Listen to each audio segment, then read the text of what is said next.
after death. The following transcript was recovered on a data disk, which in turn was discovered inside an emergency escape pod, evidently launched manually from the Alpha Centauri 4 research station by an unidentified person. The transcript is a text form of an audio log, although some of the data is corrupted, resulting in only a partial extraction of the video log mentioned in the transcript.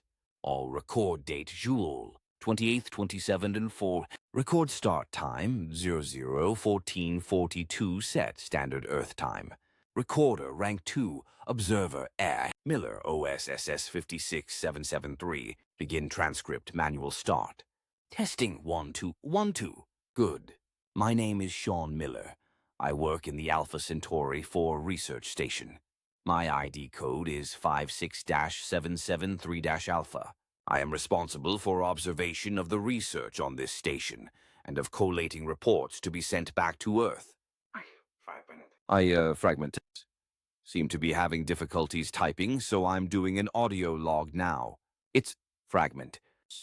Fragment. It's a so hard fragment. So fragment. Hercom clears their throat. Quantum physics divides all things into dimensions. The first dimension, a mere concept of a point in space.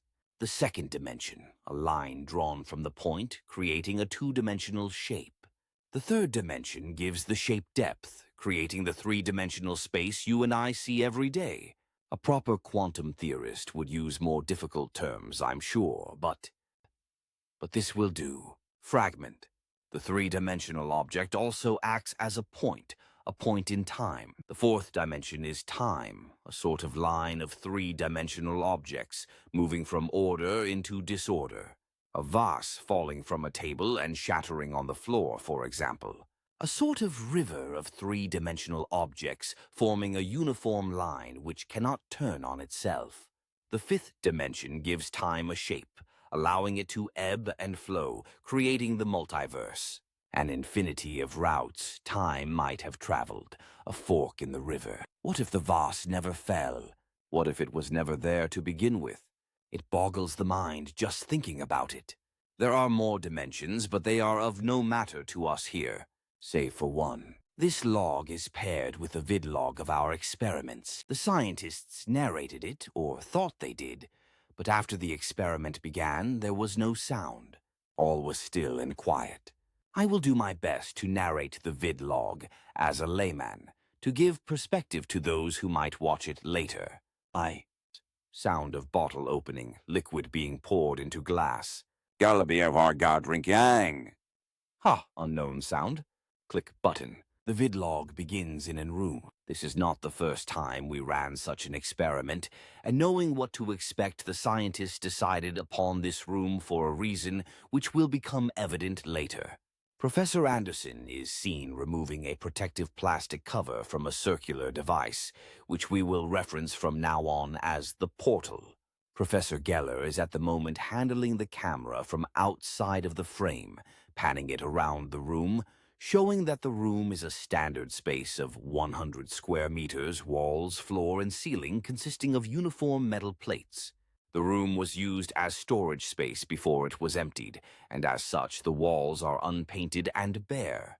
A single metal door can be seen, next to which are some machines that are used to feed power and coolant into devices attached to the portal via tubes and cables.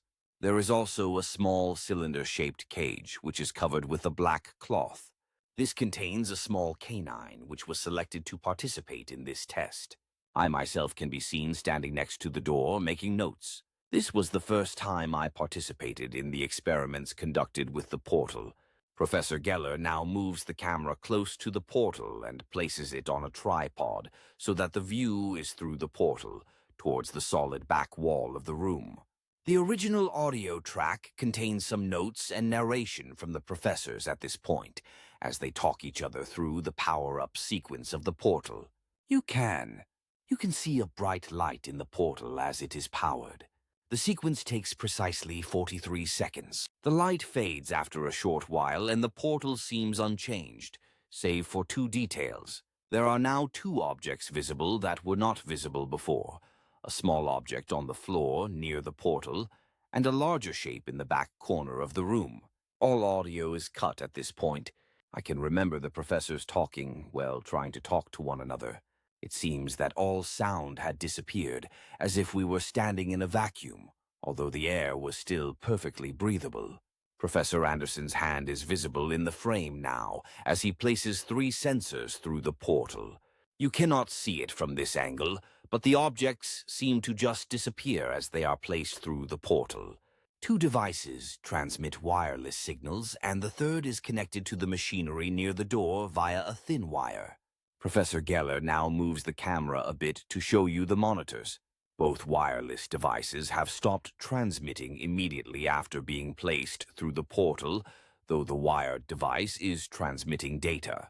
It registers the temperature as minus 70 degrees centigrade and fails to detect any kind of background radiation, even the small traces that normally penetrate the station walls. After a short while, the professors remove the sensors, and as Professor Geller is now holding the camera in an angle, you can see how it seems that the devices Professor Anderson is retrieving are materializing from thin air. I was astonished to see it. A wormhole, we called it at one point, not long ago. The professors have named the space behind the portal as Dimension Zero, though few call it with a different name. Click button. Pause via 1 second. Metallic object clattering against a hollow metal surface. Table. Pause. 12 seconds. Click button. I rewinded the vidlog a little. Fragment. I didn't want to see fragment. Fragment.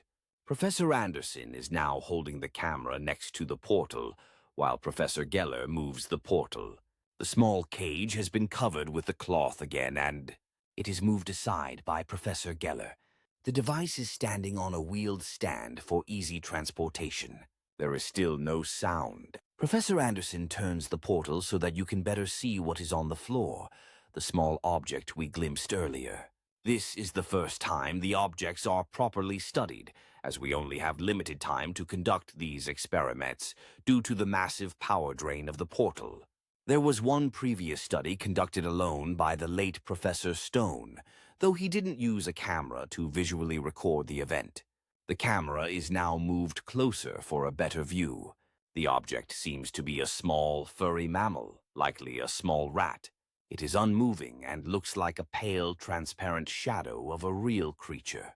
Professor Geller produces a long metal rod and uses it to gently poke the creature through the portal, perhaps an unscientific method, but an effective one. It seems that the rod passes through the rat creature, scraping the floor. The camera is jerked back, and Professor Geller is frantically speaking at Professor Anderson, who is holding the camera. But there is still no sound. The professor drops the metal rod and presents his palm to the camera. There is a black mark on the skin, as if a very localized frostbite had caused superficial necrosis of the skin. The Geller grimaces and shakes his head. It is not visible, but he nudges the metal rod away with his foot. He seems distraught and shaken, but after a very short pause and some frantic gestures of pulling a plug and denial, the professors decide to continue. The portal is moved once more, and as it is turned, the camera can now see the larger object in the corner. Ah! Gasp. My God, fragment. Sounds of shattering glass. Fragment. The large shape, fragment. Similar to the rat thing, the figure is a transparent and pale shadow form. The professors move the portal around to get a more precise view of the thing. It is a man, a human being. Fragment. Stone had called it purgatory, fragment. My God, fragment. The shape of Professor Stone is standing in the corner, wearing his usual lab coat, his eyes seemingly gazing at the ceiling, right next to the spot from where his body was recovered not long ago, before the room was cleared. He had written on the walls, Purgatoria fragment. His hands are holding the scalpel. He was found with a scalpel lodged in his fragment. There is a long incision, fragment. He had cut, fragment. My God, how can a man even fragment from his lower lip all the way to his chest? The cut is curved and struck an artery and his trachea. He died fast, God bless his soul. The camera is moved so you can better see the face. Stone's face. His mouth is agape and his eyes. Fragment. They moved. They looked at us, followed us as we moved. He was there. Into fragment. In purgatory. Fragment. God, I'd fragment. Huck. Sobbing. Click button. They watch us. Fragment. From beyond. Fragment. Footsteps. Sound of door opening. Footsteps. Sound of door closing. Silence. 100 seconds. End transcript. Automatic recording halt. No user detected. 404. Addendum. No communications were received from the Alpha Centauri 4 research station after Joule. 24th, 27-4. A rescue party arrived aboard the USS Killigan on Separ. 1st, 27-4. There was no sign of the crew of the research station. One body was recovered from the morgue, that of Professor A. Stone.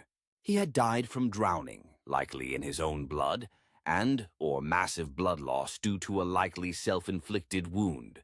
The portal device mentioned in the transcript was recovered, and its safety is currently under evaluation. End of addendum.